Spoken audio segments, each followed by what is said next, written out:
మంచి ఆరోగ్యాన్ని కోరుకునే మీ అందరికీ నా నమస్కారం. గాఢమైన శ్వాస తీసుకోవడం కేవలం మనసుని శాంతపరచడమే కాదు, ఇది శరీరంలో క్రానిక్ ఇన్ఫ్లమేషన్ మనం రోజు డిస్కస్ చేస్తున్నాం, వాపు, దీన్ని తగ్గించే శక్తిని కలిగి ఉంటుంది. ప్రత్యేకమైన బ్రీదింగ్ ఎక్సర్సైజెస్, ఉదాహరణకి నెమ్మదిగా డయాఫ్రమాటిక్ శ్వాస లేదా బాక్స్ బ్రీదింగ్, IL-6, CRP వంటి ఇన్ఫ్లమేటరీ మీడియేటర్స్ ని తగ్గిస్తాయి. ఇది మన శరీరంలో ఉండే 10th cranial nerve, Vegas nerve ని యాక్టివ్ చేయడం ద్వారా జరుగుతుంది. ఇది పారాసింపాథెటిక్ నర్వస్ వ్యవస్థను బలపరుస్తుంది.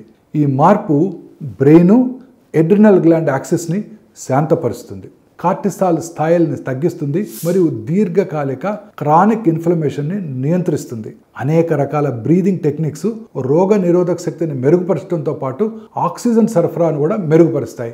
రోజు కొన్ని నిమిషాల బ్రీదింగ్ ఎక్సర్సైజెస్ రోగ నిరోధక శక్తి నుండి రక్తంలో చక్కెర స్థాయిల నియంత్రణ వరకు అన్నిటినీ ప్రభావితం చేస్తుంది. ఇది కేవలం స్ట్రెస్ నుండి ఉపశమనం మాత్రమే కాదు, జీవ రసాయన నియంత్రణ, క్రానిక్ ఇన్ఫ్లమేషన్ నిరోధించే సాధనం ఎక్కడో లేదు, మన శరీరంలోనే ఉంది.